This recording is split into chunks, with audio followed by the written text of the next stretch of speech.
The memory palace technique worked for me, and therefore you absolutely must use them or I will have no friends and my life will be destroyed. No, not really, right?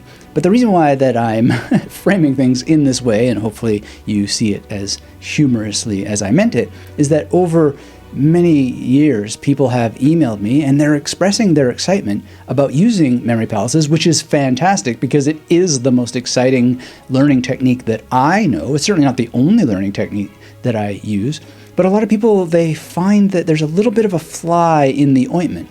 I don't agree that it is a fly, but I agree with the frustration, and I have had the frustration myself. So people email, they're frustrated that other people do not share their enthusiasm for the technique. And, you know, a lot of people don't share my enthusiasm for some very strange music that I listen to. And I know what it's like to feel alienated, to feel like you're the only person you know who does a certain thing. As we get into this, we need to address a certain white elephant in the room, which is that when people are asking me, how can you help me convince others to use this memory palace tradition that I have come to fall in love with? You know, they're maybe thinking that I'm a little more successful at convincing other people to use the techniques than I am. In reality, I am a successful popularizer of the memory palace technique. Tony Buzan gave me the Warrior of the Mind emblem for outstanding contributions to global mental literacy. It's kind of small, but at the end of the day, it's a brain cell, and the Warrior of the Mind concept has many connotations. I think Buzan was wise in letting one imagine what exactly that it means. But the thing is that he gave this to me, I believe, partly to just inspire me to keep on going, because this is a tough gig. You know, you're in love with a thing, and a lot of people are time-starved, attention-starved. You have to learn how to do it and all that sort of stuff. And really, the beautiful thing about my work is that I don't have to be such a warrior of the mind. Lots and lots of people already know the memory palace technique, and they are attracted to hearing my take on it, my perspective on it, my experiences on it. So they're pre-sold, so to speak. So I don't really have to do all kinds of convincing, and I generally don't. You don't want to use memory palaces? No problem, right? Like, this is just not an issue. Quite frankly, if you think about it, the fact that you know where your fridge is and that your fridge has milk in it, assuming it has milk and not Zimmel or whatever, the whole thing is that is the memory palace technique. So I win. I don't win. It's not a battle. But the whole point is that, you know, you're using spatial memory all day long. It's just a question of optimizing it. And that's where the global mental literacy thing comes from. It's not like teaching the memory palace technique. It's more revealing the fact that you're already using the technique that we're teaching.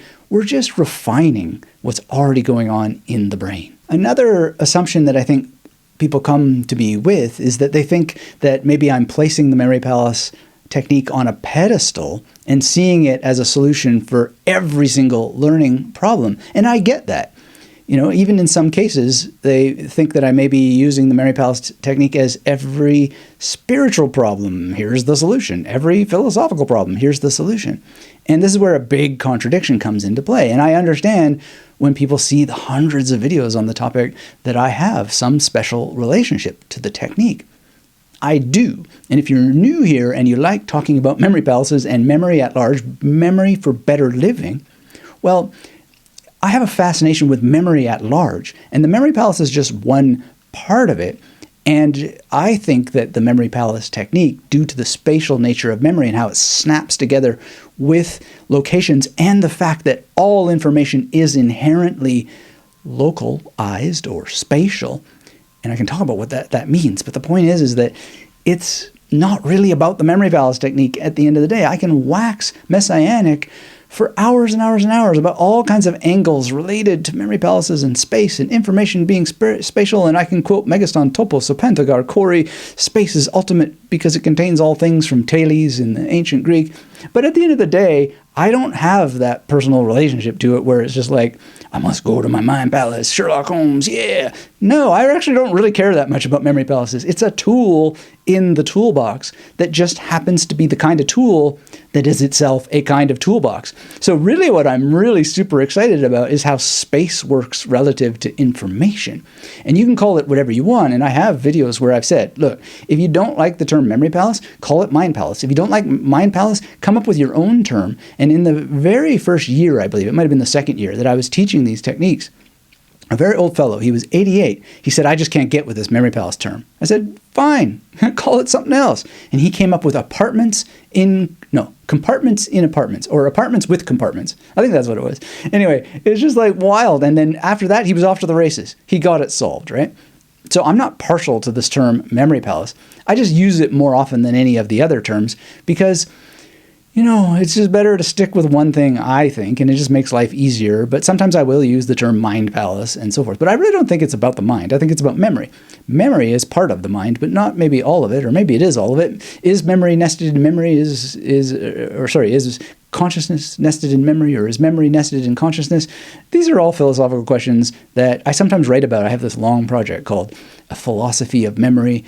I'm just enthusiastic about the science of memory, but I'm more distanced from the technique than you might think. I really just want to help people, and I have to think mathematically, strategically. How is it that I'm going to be able to do this to hit what's called statistical relevance, to actually be able to do this work, right? So I don't know if that actually helps you to convince others to use memory palaces or to stop yourself from feeling that you even need to in the first place. But the reality is that there are a lot of people who use it, but they also don't care that much about the technique. It's just a tool to them. And they may take it up at a different time, but you don't have to pressure them into it because there's many, many sources. It's ancient and it's taught all around the world. It's taught in different languages and it's just there. So I think what we need to do is notice that actually the human species is doing a fine technique of keeping the technique alive. And if you want to participate in that, then participate in it, but you have to let go of the outcome. You have to be able to just say, this is so beautiful to me. This is how it works. If you want to do it, I'll be a resource for you, etc. You can build a business around it. You can do all kinds of things. But, the person doing Qigong in the park may stimulate your curiosity in Qigong, but they're not going to force you to do it. You have to want to do it. And Qigong can be seen, and often the health of the practitioner is clear and obvious. In the world of memory techniques, however, we have a problem. There are a lot of people who talk about this where their actual skill with it is not clear and obvious. They don't have a TEDx talk where they are clearly reciting their talk from memory. They don't quote things in ancient Greek like I just did and then move on to be like, Kartiragnia Praputephalam in Sanskrit, or, using Gedächtnis Gebäude for memory palace in German, or Erinnerungspalast, or Palatio de Memoria, or whatever, like all this stuff. They don't really actually use the memory techniques. Forums are very, very valuable, but there's a lot of people who are just practicing their own learning of the technique, and they're writing out loud, and that's cool, right? But they don't necessarily have the experience to advise anyone, right? So that excitement is there, and it's not that their activities are not useful, but at the end of the day, you have to figure out all this sort of stuff for yourself, and you have to essentially become that person who's not going to be able to stop him or herself from actually doing it, right? The transformative power of the memory palace technique needs to be obvious in your use of it.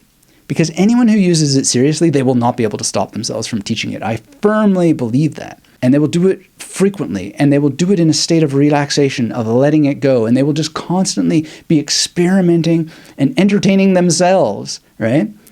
You don't have to actually turn it into a thing that you spread, because it can just spread naturally.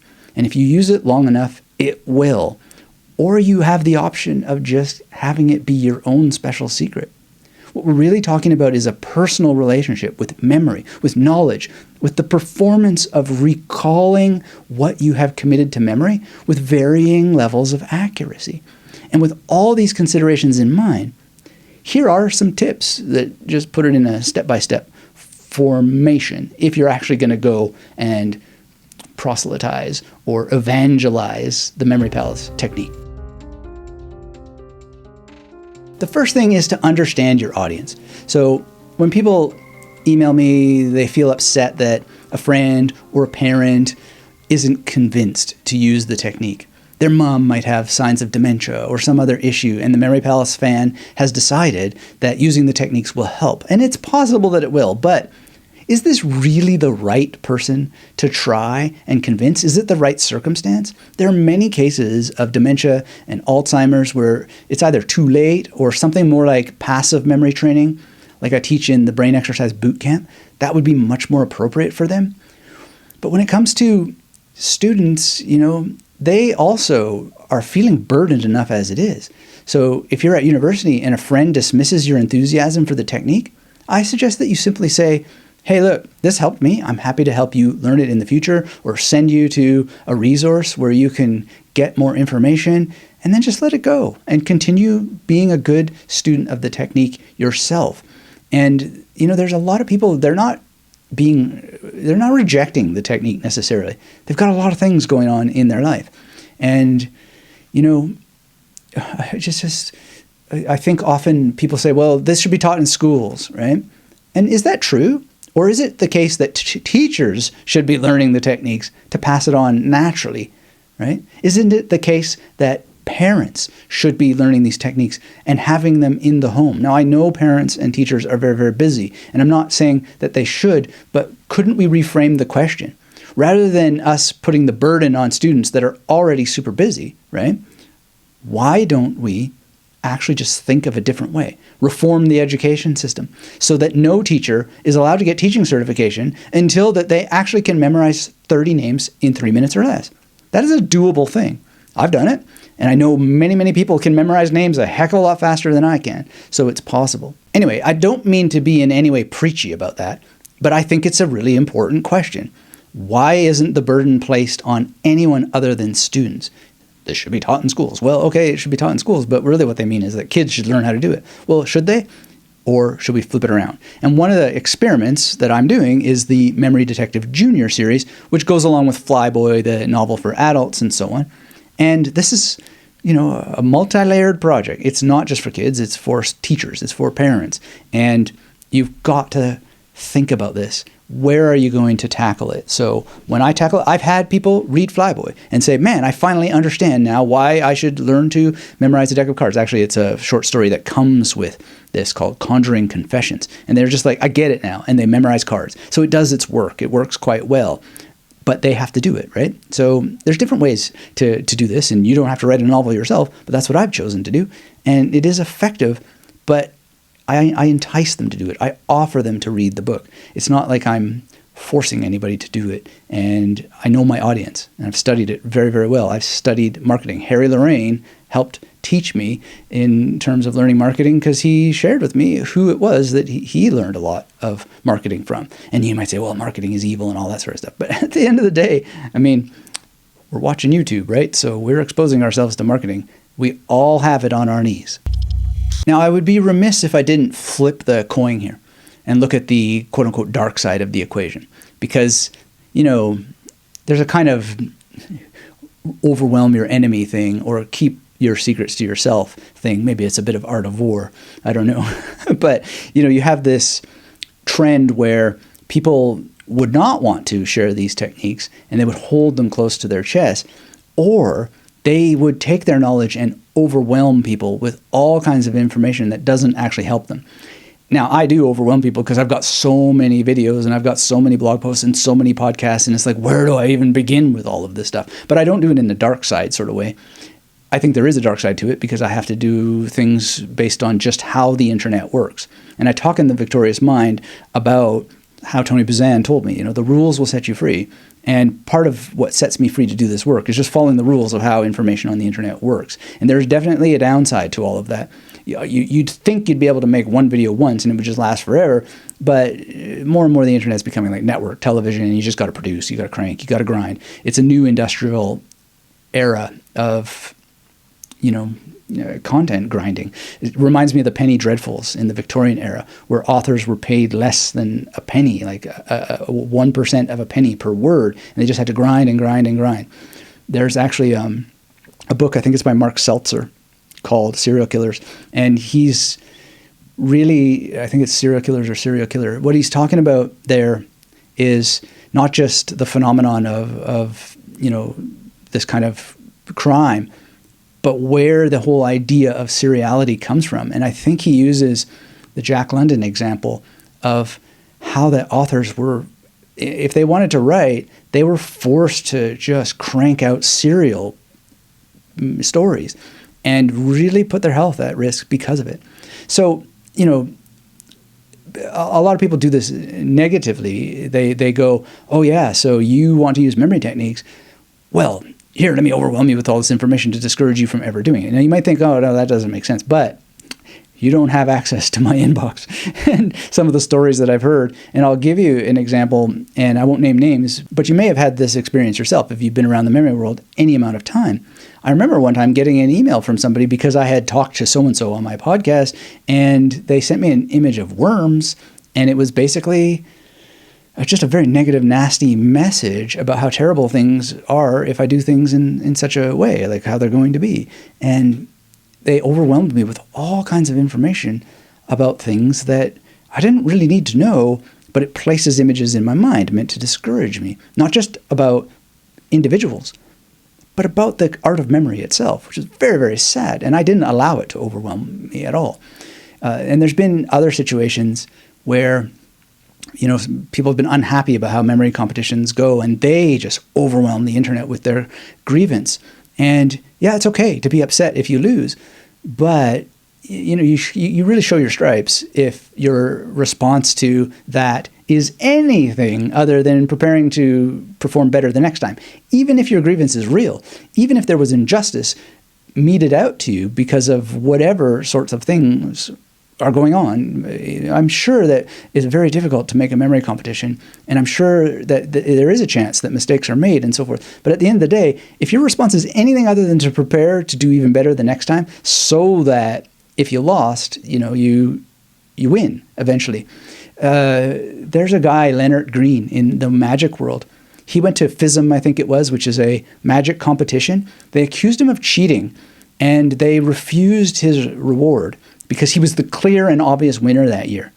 And he, as I understand the story, had the grace to just take it, not overwhelm people with all kinds of information about exactly how tricks are made or expose magic tricks or anything like that. And I believe, if I remember the story correctly, he was exonerated. And he's done amazing TEDx Talks and things of that nature. And I've seen his Penguin lecture. He's so good at what he does. So basically the point is that watch out for these kinds of things and just be so good in your own practice that it just shines through, right?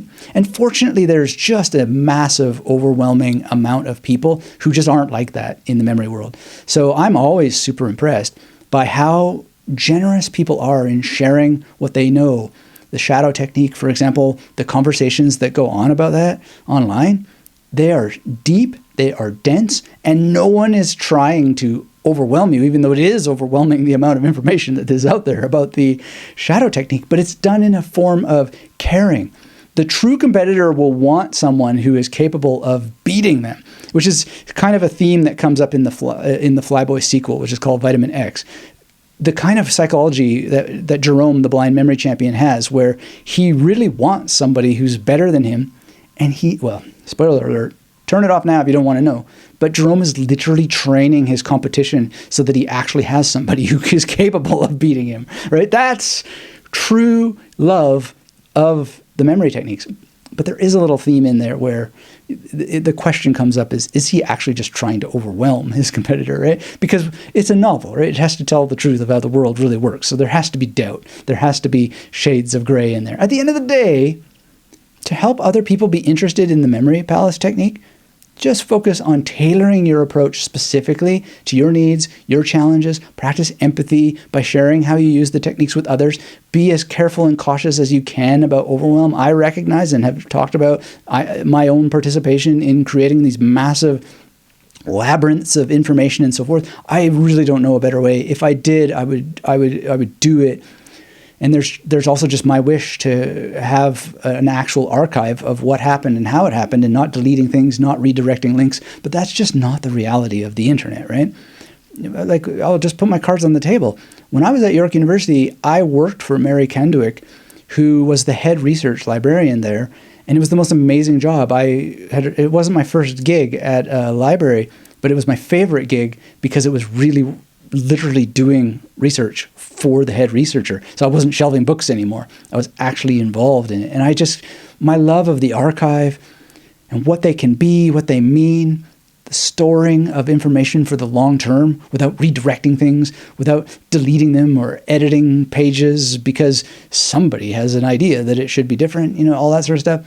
I just come from a very, very different world, right? So just spend time really thinking about these issues and don't overwhelm people. But if you have to, call a spade, that sort of thing, and help people accomplish things. And if they don't want to be helped now, just be willing to help them later.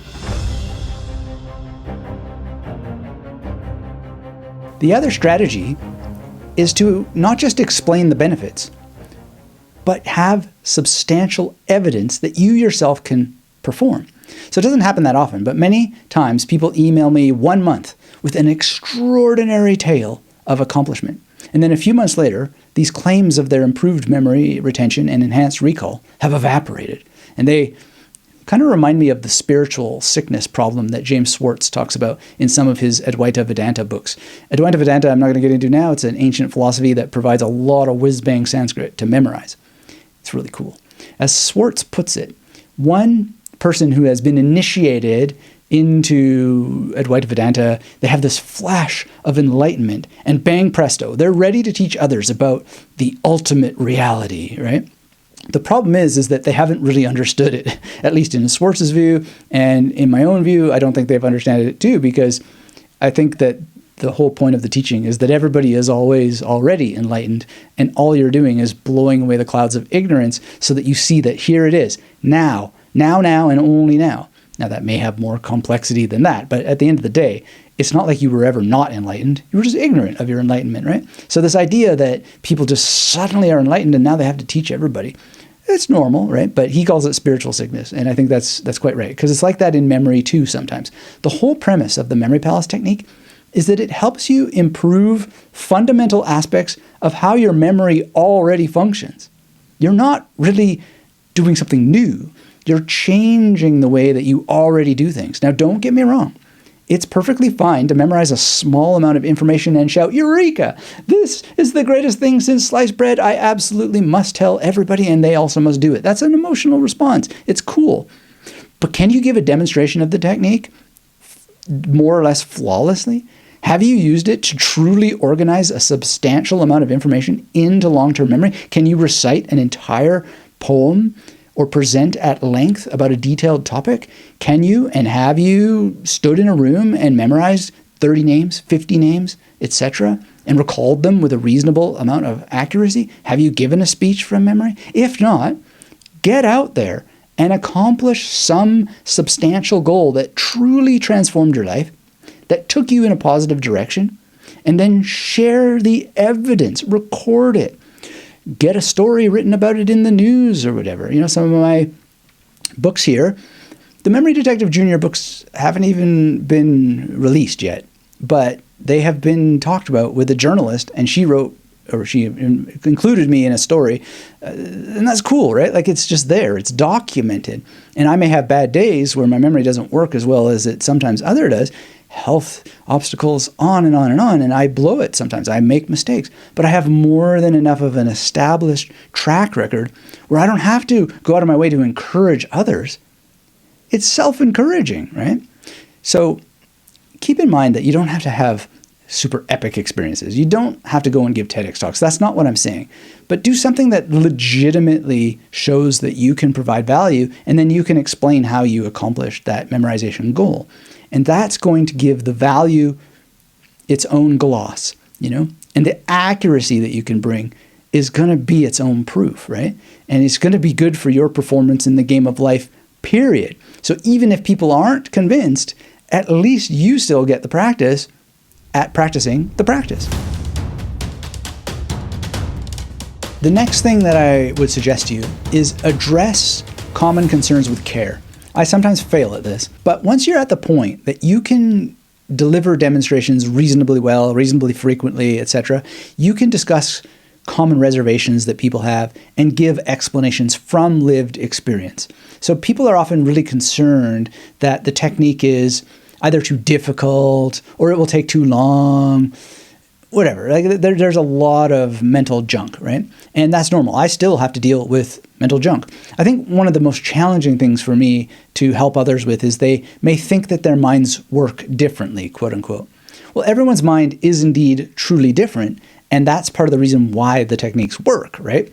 But we can't ram the fact down people's throats that in reality, it's because of the similarities of how the human brain and memory works that the technique works at all, right? It's a human thing. And, if you know Lynn Kelly's work, the knowledge gene, the memory code, the memory craft, there's just so much evidence that this is about how our brains are similar, not different, right? But my brain is different, or my brain works differently. I don't know what to do about that other than to just, lay down some science and so forth. But, then that can just discourage people because they don't necessarily want the great whip of science, right? But if you demonstrate, if you provide explanations, and you share your own hang-ups, like I often do, offer examples of how you've overcome certain issues, discuss the scientific evidence where relevant, but not necessarily with the science hammer, just point out to people that memory science is not necessarily, the proof.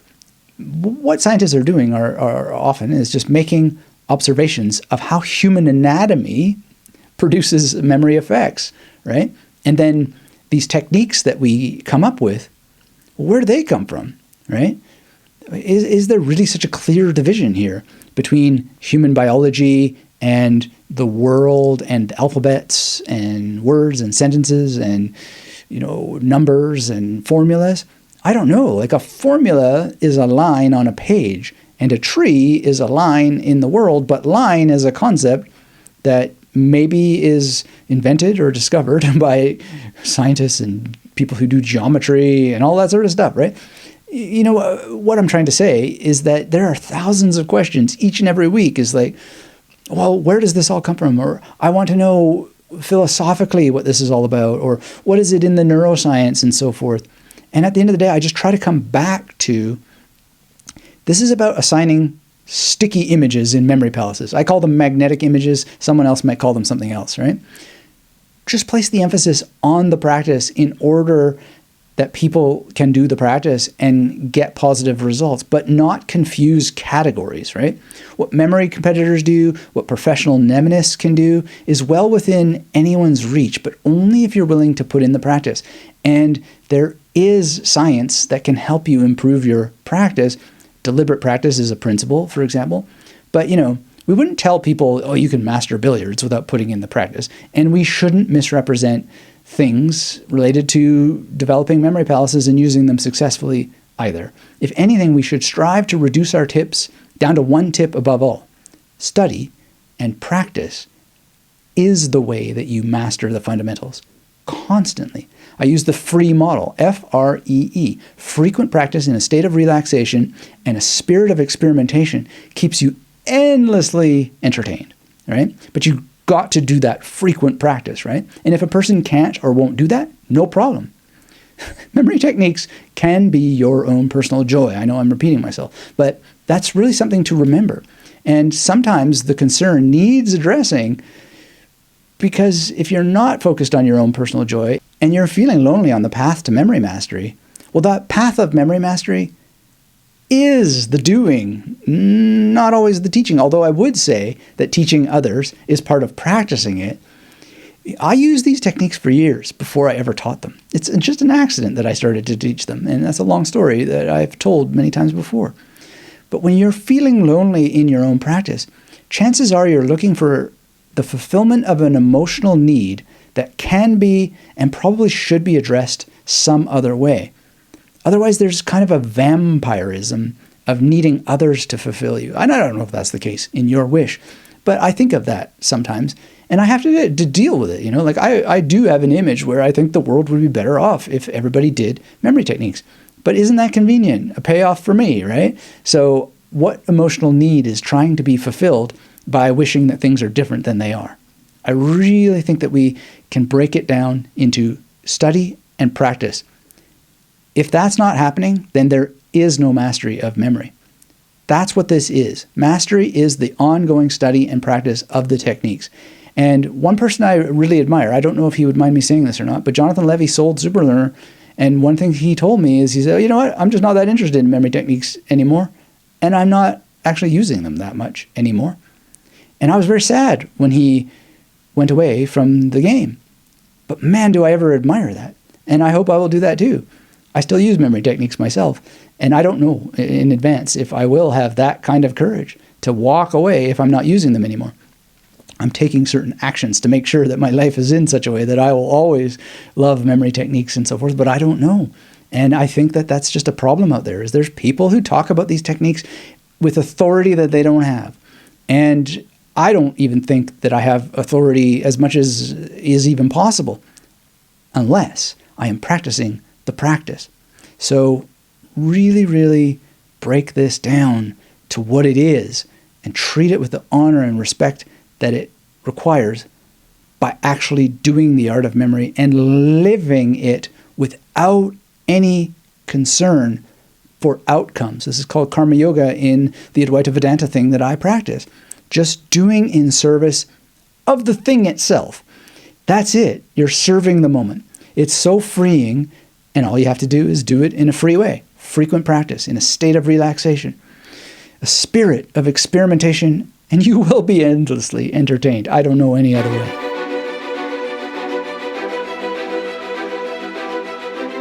Okay, let's talk about the realities of demonstrating the technique. Because many people ask me for a step-by-step demonstration of the Memory Palace technique. And you know, that's kind of like asking to watch someone learn a piano piece on an electric keyboard with the sound off. You literally cannot peer into anyone else's mind. And the process is so personal. There literally is no demonstration that I'm aware of beyond watching memory competitors race their way through playing cards or numbers and names on the internet. Alex Mullen has a video where he walks around a home and a memory palace and so forth. And I've done that to a certain extent and so forth. But I don't have to do it endless times because those things exist already, right? You need to do it. You need to understand the theory. And I focus on the theory because there are so many examples already out there. And if I have to lay out my laurels about, how is it that, I have any authority to talk about any of this stuff, I can. I mean, Warrior of the Mind is one thing. I was invited to be the commentator at the 2023 Pan American Open Memory Competition. That's a huge honor. It's a very small little niche world, but man, was I ever so excited about that.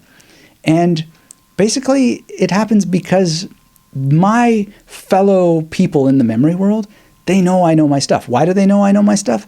Because they know it, right? And it just basically all breaks down to simple actions. You do not need the demonstrations that you may think that you need, and others don't need them either. So if you're going to teach these things, I would suggest you be very, very, very careful about examples and demonstrations. What is this? It's choosing a location. If you do a live name demonstration, you can use the meeting room you're in as the memory palace and discuss with the people in the same room how you use that room to memorize their names. But if you have any kind of experience like I have, when I've done these memory demonstrations, and they are impressive, I have to admit, because I've seen other people do them. I'm not saying mine are impressive, although, I mean, let's call a spade a spade. People have come up to me and they've said, and it's the most tragic thing in the world, I could never do what you just did. And I think, are you not listening to what I just explained? You can. Your brain is the same as mine. You just have to understand the theory and actually practice it. And I've seen other people do memory demonstrations, and it's the exact same thing. The attendees are in a rush to come up and explain to them how amazing that was and how they would never be able to do that because their brains work differently. So, theory, I believe, is the key. Hammering on the theory. Pick a location. Assign vivid magnetic imagery. Make the imagery as correct and optimal as possible, because you can't see my associations. I can't even see them. I don't bother to see them even after I started to see images. And you can watch my whole thing on Is There an Aphantasia Cure, where I talk about before and after seeing images, right? I still don't use the images because why? It takes too much time, right? So don't erase the theory. So many people just do example-based things, but I think that if anything about the success that I've had has an explanation, it is the focus on theory above all. Demonstrations and examples second, but having plenty of demonstrations. And then making mistakes in front of people, right? And it's happened many times.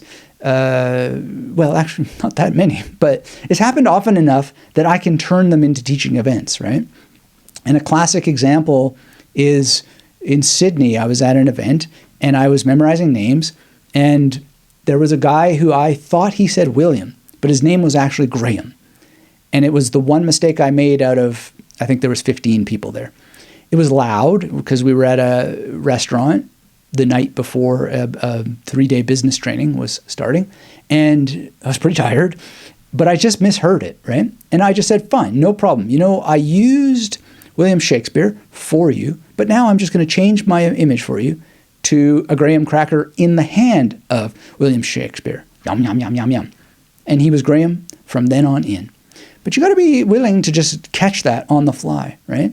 And there's going to be situations. I've had situations where I've been at events where I had to memorize Chris, Christine, and Christian, And so one time I have the singer Chris Cornell from Soundgarden. The other time I have an actual cross for Christianity, and on, right? It's just, you've got to learn how to do that in real time and just explain the theory of how that's different. And then you have, well, how exactly do you associate the information and the images inside of memory palaces? Well, this is so tricky because it can be done in different ways from station to station. In my practice, the whole point of the memory palace technique is the association not being attached to the association area in any particular way. It can be sometimes attached to the station in the memory palace. Like if we have Chris Cornell here to help remember that a person's name is Chris, well, I could attach it somehow to this bookshelf. But why? It's an additional step. If the memory palace is well constructed, I'm doing things in the order of the memory palace, so it's just that way, right?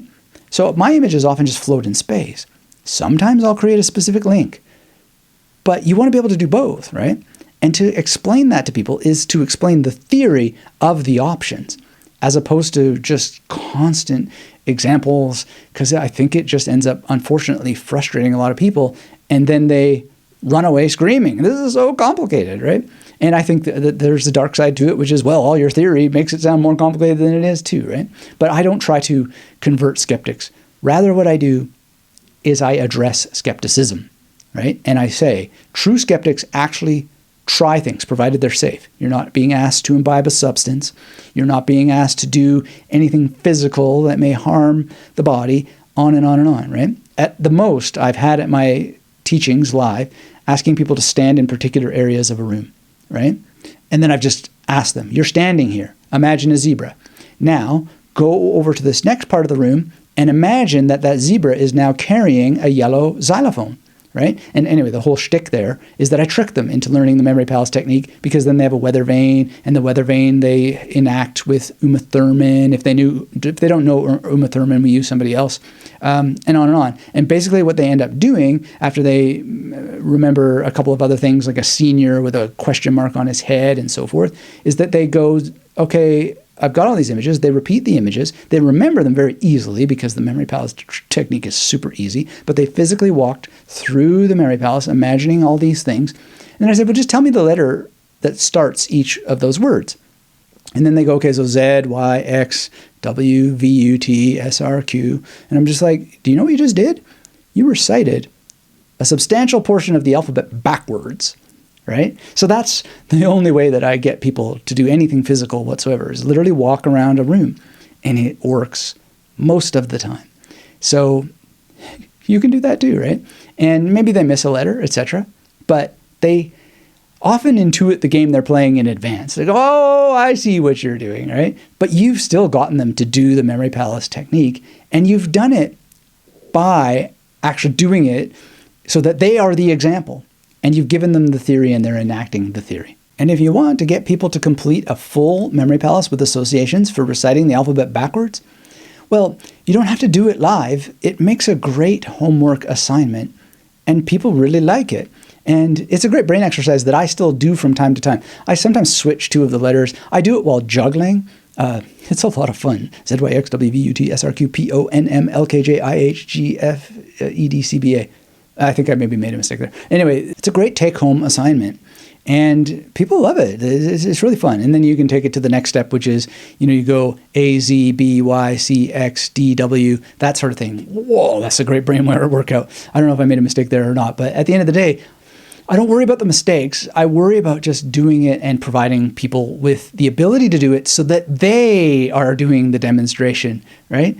They're applying the theory so that they might be able to do it faster, quicker, with greater depth and greater accuracy in the future. And I can do that more at live events than I can over the internet. But at the end of the day, the emphasis I would suggest still needs to be on whatever it takes to get them doing the doing.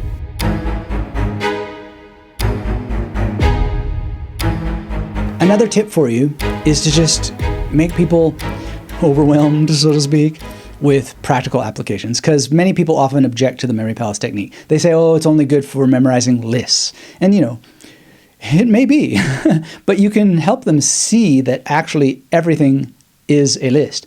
When I gave my TEDx talk from memory, what is it? It's a list of sentences. In each sentence is a list of words. So what's the problem? Why is the fact that you memorize lists in the Mary Palace technique a problem? You have to use it in a particular way in order to escape the linear order of things, which has to do with practical applications of language learning, for example.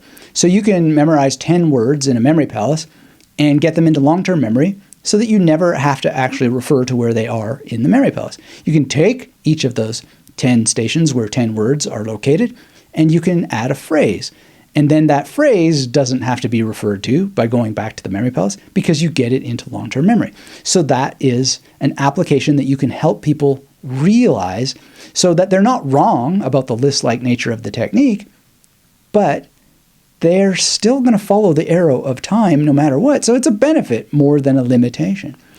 You can demonstrate this in different ways, different ways of reciting things out of order, which I've done quite a bit. It's a little bit hard to do it after that I've used recall rehearsal to get information into long-term memory, but the whole point of the memory palace is that you do memorize things out of order in order to establish this. This is what I call recall rehearsal. And if we take something like omnium expedendorum prima sapientia in qua perfecti boni forma consistit, I won't do the whole thing, but when I memorized it, it's like omnium prima sapientia qua boni. And then I go backwards and I fill in the words that I just skipped over. It's so much fun, right? And you make mistakes and so forth, but it's a way of transcending the list-like nature of things. The fact that you can recall a sentence out of order, is obviously proof that it's not just about the list, right? It transcends the list. You can share study outcomes. You can memorize facts that involve all kinds of nuanced information and then show how you're relating those facts out of order. So you could say, well, it's 90 BCE is when the Rhetorica ad Herennium is said to have appeared in the world. Bruno died on February 17th, 1600. Like that sort of stuff. So you're skipping around, if you had all these historical dates in a list. And you're demonstrating your knowledge. And this involves organizing the information maybe in a list-like fashion, but you've just skipped all kinds of stuff that you memorized, and you just bounce from the ancient world to the Renaissance era, right? So that's really cool to be able to do and to show how it relates to facts out of order. Then there's the professional uses. I know I'm going to memorize the TEDx talk like another time here, but what more professional use could that be? It's a list of sentences that I use to rack up millions of views and to promote the use of the memory palace technique, not only for, I've had clients that I got from that TEDx talk who said, teach me how, I've got a TEDx coming up, teach me how you did that. Okay, no problem, right? It's got a use in business purposes, but also it's helped with attracting people to using Gary Weber's stuff in Happiness Beyond Thought and Evolving Beyond Thought. I don't know if it's the case anymore, but for several years, the also bought by was, on Victorious Mind, people also bought Happiness Beyond Thought. That was an amazing thing to see because I talked I didn't talk about the victorious mind in that TEDx talk, I don't think. I talked about Happiness Beyond Thought and Evolving Beyond Thought, and those books became linked together. So it served this wonderful purpose of more people finding Gary Weber's work, right? That's a great additional outcome here. It's just one of many, many examples, right? And all you got to do is figure out how you can explain the practical application and make the list the solution as opposed to the problem, because it's not a problem at all, right? It's absolutely the thing. And the other thing about this is that people will say, well, how am I ever going to scale this? You know, I can see memorizing 10 words, but how does that get me to thousands of words? And the reality is that you just have to do it, right? And you've got to chunk it down. So chunking is a real thing, right? And I'm not going to get into a whole thing about chunking as a memory psychological tool that you can use. But at the end of the day, by actually doing less, you will get more. But let's take vocabulary in language learning. If you are doing language learning properly, memorizing, reading, writing, speaking, and listening, you're going to get a lot of words that come along for free because you're using levels of processing effect and you're immersing yourself deeply, right? If you're not doing reading, writing, speaking, and listening, and you're only memorizing, that's not language learning. Just memorizing stuff, of course it's never going to scale. So I think in my early career, I made a mistake. Let me correct that. I don't think I made a mistake. I just think I was a little bit naive. I called some of my books How to Learn and Memorize German Vocabulary. And I literally thought the world would think that that's what the book was about, because that's the title of the book. It didn't say how to learn German. It said how to learn and memorize German vocabulary. And to learn the vocabulary is to be able to recite it from memory because you memorized it, right? Didn't say learn phrases. It didn't say get fluent in German. It just talked about how I managed to achieve certain goals in that way. So call a spade, but realize that sometimes people are not going to see the shovel. But in any case, the point is that you can use it in many different ways. You can use it for daily memory drills. You can use it to memorize playing cards. You can work on memorizing pi. You can do random names. You can do specific names like knowing actors in movies or the crew in movies much better. You can improve your mother tongue. Your memory just needs to be well practiced. And one of the best applications for the memory palace techniques of all is just working on language. Why? Because everything you memorize is going to be in language. If it's a symbol, there's a name for that symbol. Ergo, it is ostensibly, fundamentally in language. In all things, emphasize the versatility and the adaptability of the technique, ideally from your personal experience, your knowledge of the larger field of memory, and your ability to demonstrate that you can do what you say you can do. And a subpoint there is just don't talk about things that you can't do or that you haven't at least done in-depth experiments in, to the point that you created an effect so that you can guide others, and just be willing to share the names of other people who may be able to help. And I've had examples where I say, you got to read Bruno for that. I mean, I've made my version of how Bruno talks about it, but if you want to see where I got it from, read on the composition of images, Get to it. Time's ticking. It's so good to have that fundamental framework, and you'll get more out of what I'm talking about when you've had that exposure to the larger field of memory. And that is itself another application. The beauty of this memory palace world is that there's so much wonderful, wonderful stuff to read in its history. So that is another application, is just learning about the history and memorizing some of those facts and details so that you're more closely knit to the tradition itself, which is one of the biggest benefits of all.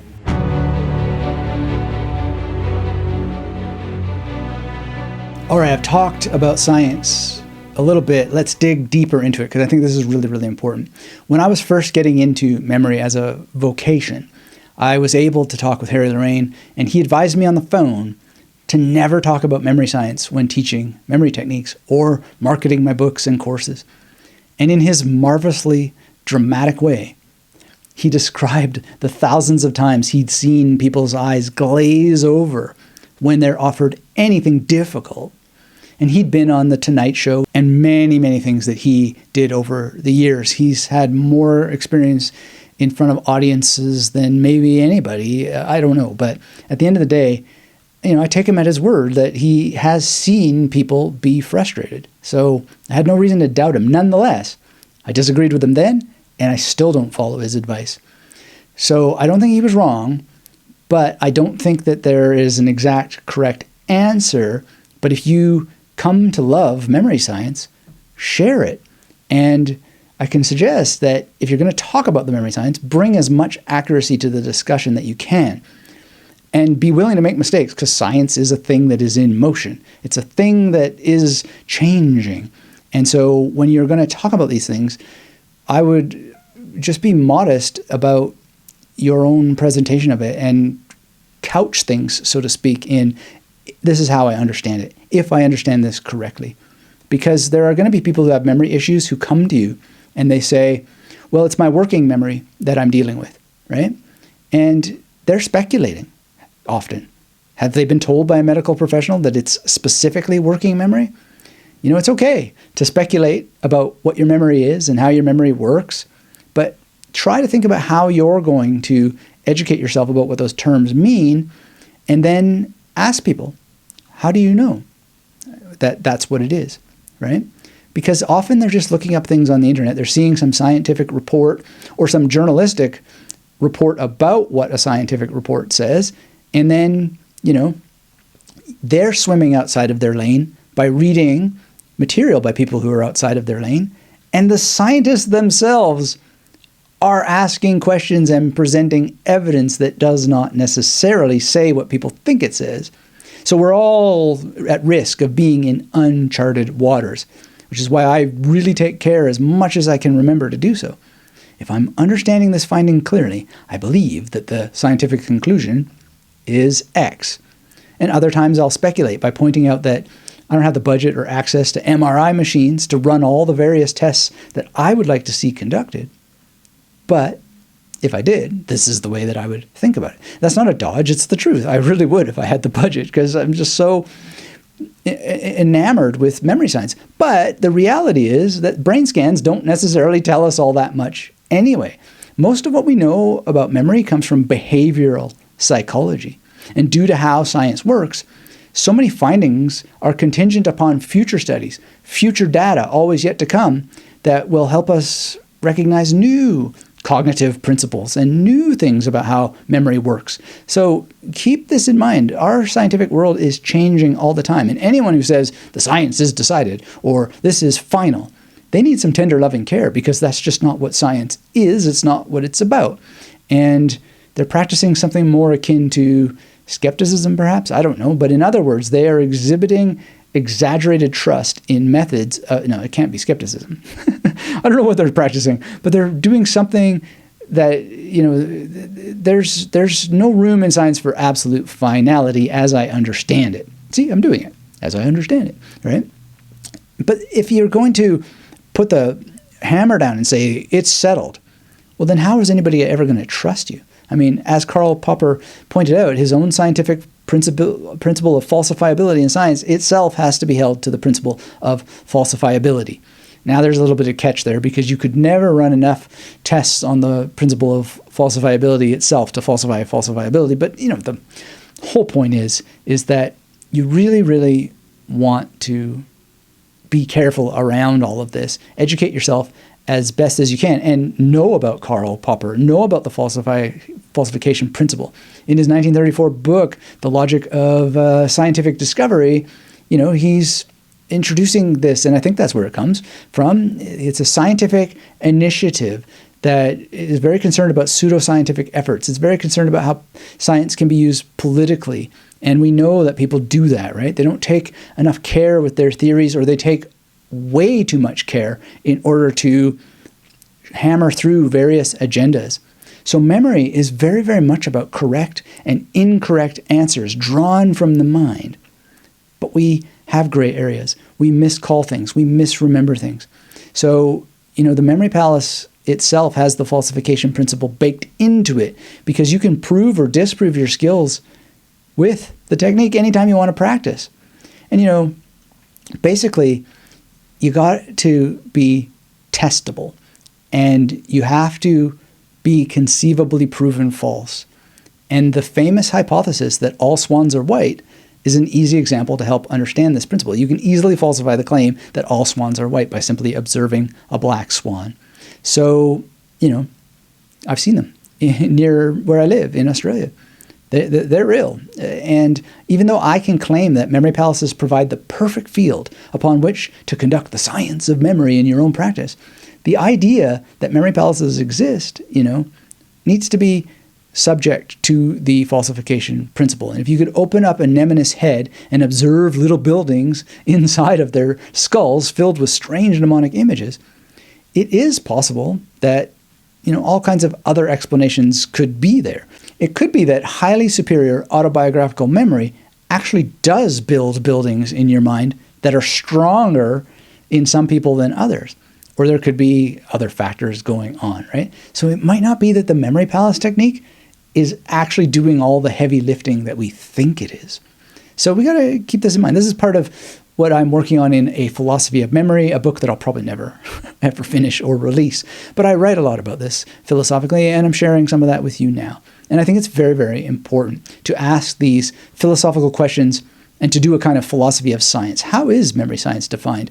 What might falsify the fact that memory palaces work? Because they certainly work for some people better than others. And so would that maybe ultimately lead to a series of evidences that actually show that it isn't the memory palace technique at all, or at least not in the way that we thought it was? Bring that intellectual rigor to what you're doing. This is only worth it if you're willing to face the fact that your own critical thinking would cause you to no longer be able to hold on to the thing you love and want to teach as badly as you do. And it is so worth repeating that there is nothing wrong with loving the memory palace technique and wanting others to do it, wanting to signal that you have to do this, that this is a must. It will cure the entire world and so forth, But it's just not realistic to do so, and maybe not necessarily helpful. And, I sometimes think about many, many different people who have worked on science in different places. Carl Sagan and how he got sneered at so many times for elitism. And, it just goes on and on and on. And you may also be accused of overthinking the memory palace technique, or, taking it into realms where it doesn't belong, and, just keep it simple, stupid, and all that sort of stuff.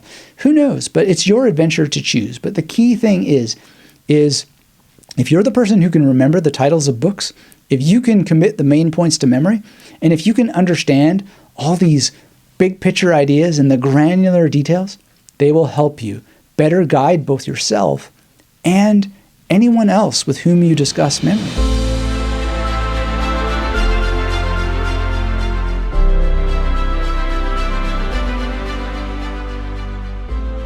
Okay, now we got to discuss the double-edged sword of providing support and resources. People often ask me, I just want one book that I'd recommend. If there's just one book, what would it be? I cannot do this.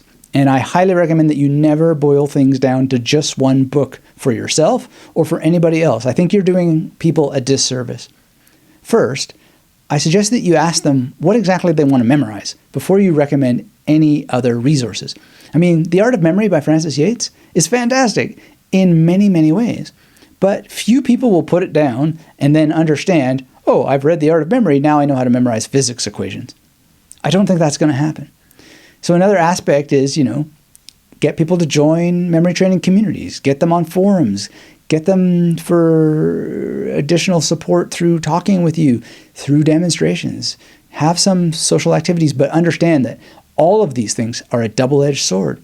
And, here I may be showing my age, but often I find a lot of confusing opinions that are just going wild in groups and forums and even in discussions. And I try to keep myself young and open to different opinions and even accepting of disingenuous behavior, because as I age, I get a little less patient with it, including from myself, right?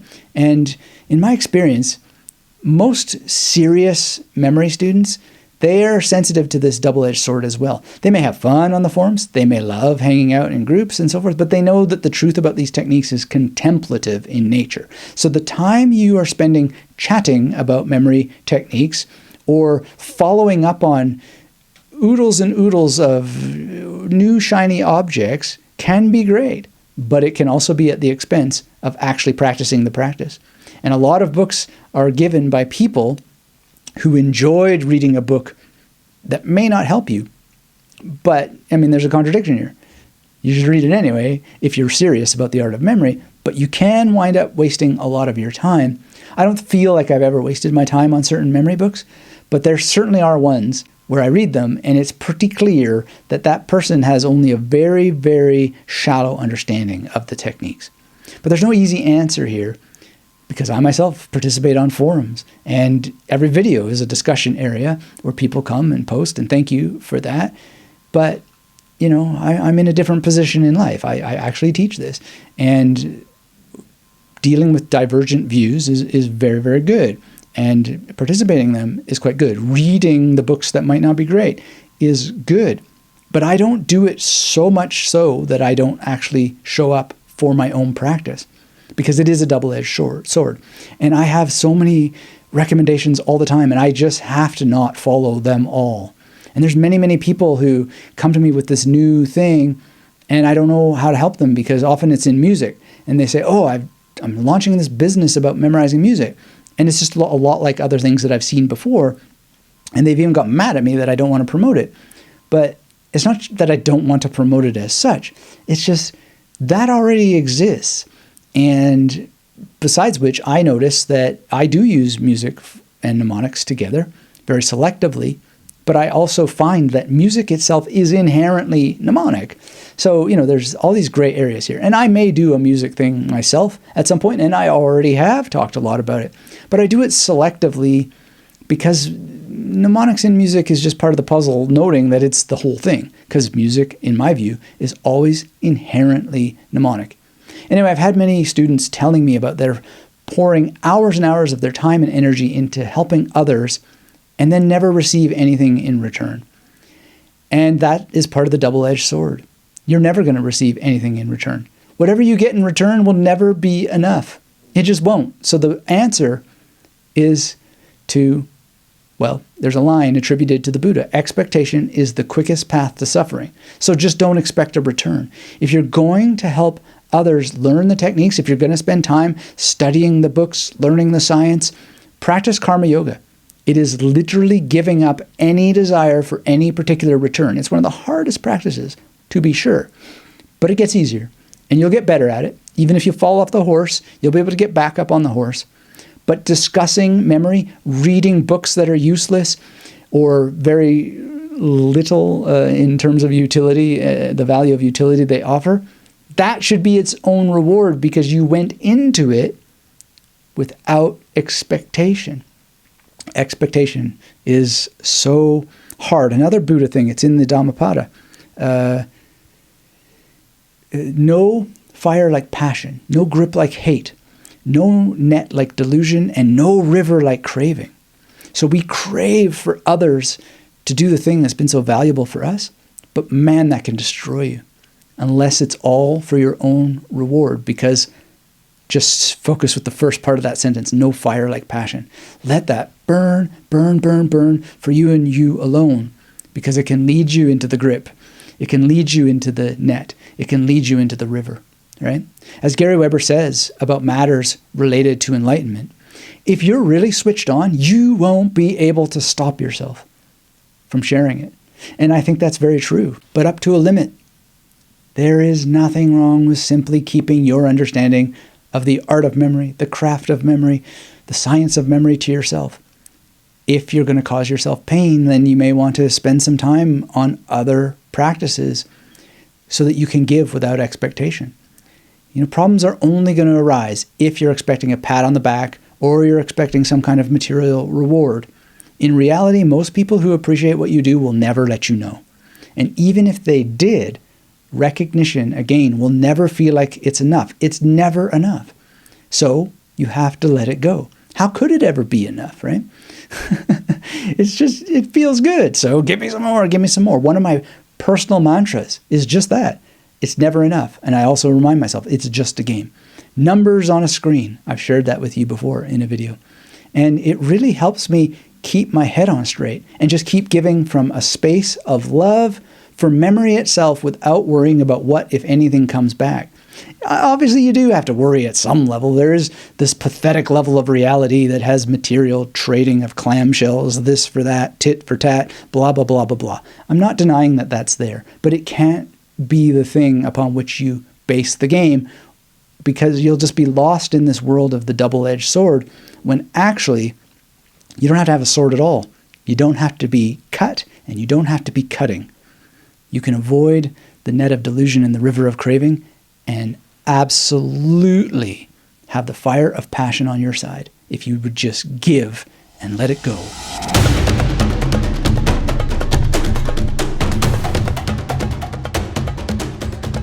The next thing is to have a vision for your leadership. You can encourage many, many people. You can support them in a non-judgmental atmosphere while sharing tips for using memory techniques while just maintaining your own motivation and consistency. And you can help people celebrate their small little victories and teach them how to build confidence over time. But without a vision behind it, a lot of your excitement will fall flat because you don't have something that you constructed and worked on. The techniques themselves are likely not going to be enough to drive you. My own personal vision is expressed in almost every video I put out there. Get subscribed if you're new here. And for the love of memory, hit that thumbs up so the robots never forget that we humans love and need these techniques. And I have variations on that. And it's part of the vision. I mean, just look around what's going on. There really are bots. It's not some fantasy. And I've been saying it for years because the vision is human memory and better memory for better living. And I have all these little quotes that I come up with and share around and so forth. And it's not cute, or it's not intended to be funny or flippant. It's meant to literally express the vision I literally believe in. And I had to work on it. And, I've had coaching on it. Hi, Jason. I mean, he was one of the people who, during the years, I used to say, if you are a mature learner and you love to go on mental adventures, he helped me come up with that. Amazing. And I'm grateful for getting help to craft vision. And I have shared how I think about crafting vision statements, and you can watch that on the channel. It's really, really important to have that vision. And you also have to have the vision of how you're going to stand up for yourself, because people will bully you. They will push you around. And I sometimes have these conversations where people say things that I just don't think are true. And it's really fun and interesting and weird how that, well, it's not that fun, but, well, whatever. No, the thing from the Buddha there, no fire like passion, no grip like hate, no net like delusion, no river like craving. I mean, I think of that a lot, and I do like to engage in debates sometimes. And when people say things that I don't think are true, they'll switch from being filled with praise to being downright nasty and making ad hominem attacks just because I don't agree with them. And that's just wild. I don't think they would do that in person. But having the vision helps me push through that and not cave in and just say, yes, well, the way you say that is fine, but I still don't agree. And by the way, you're making an ad hominem attack. And, oh man, at the end of the day, yeah, I should listen to the Buddha a little bit more. Don't just memorize the guy. Actually apply what you remember. But there's things about this that are worth fighting for from time to time, because if you're going to do it online, the algorithms are watching and, people are talking here. So this got 95 comments, so we'll boost it in the algorithms and so forth. So sometimes the joke is on them, maybe because they don't realize that all they're fighting with me is actually feeding into the success of the work. And I'm not really being caught in the jaws of the crocodile, but rather fighting for my vision of the truth legitimately, but also aware of the fact that, at least now, as the internet works, it's only good for the channel to have these comments racking up. Is that a bit disingenuous of me? Not really, because if people get really nasty, then I will not allow for that to be there anymore, and it becomes graffiti, and then it is disappeared. I don't really like to do that, actually, but I also don't like to have negativity and things that just get downright nasty When I haven't been nasty, I've only just pointed out what you're saying is attacking me personally. Like they'll literally get down to, well, a guy with messy hair like you couldn't possibly have any authority to speak on this matter. That is called ad hominem attack. It's logically invalid, and it just makes me want to make my hair messier. Anyway, I have sometimes done poorly in this regard, and I just call a spade a spade. It doesn't always go as nicely as it should, but at the end of the day, it does help with things like Flyboy, the memory detective book, because it adds a story dimension. And what can you do about it? You will face these kinds of things. But if you have a vision, you'll at least have a foundation by which to respond. In any case, some kind of vision is better than none. You can work on your vision over time, have that foundation, develop it over time, and the sooner you work on it, the sooner you have a chance at polishing it. And, Nemesis willing, I will continue to polish my own vision for many, many years to come. I hope that all of these thoughts about how to encourage others to use the memory palace technique if you're going to do it has been useful for you, but I would give you that message again. Do it so that you're actually practicing the practice, and that is the good unto itself, because that itself will shine a light into the world. It will just make you a more effective professional in your chosen vocation. It will make you a better member of your community at large, a better brother, sister, father, uncle, mother, niece, whatever. All that sort of stuff is just going to improve because you are committing information to your memory and your mind that actually matters. So if you found this useful, always smash that thumbs up. And if you're new here and you want more conversations like this, well, I mentioned my mantras, and I have more of them. So go ahead and watch my video about memorizing personal mantras. They're pretty simple if you want to use some of mine, but construct your own, find your own, and I think you'll find some of them very, very useful indeed, especially the one. Speaking of all this stuff about comment pits and the things that go on in them, there's one in particular that comes from Diogenes and Alexander the Great, and you can access it now on this channel by watching my video on personal mantras and how to remember them and how to use them next.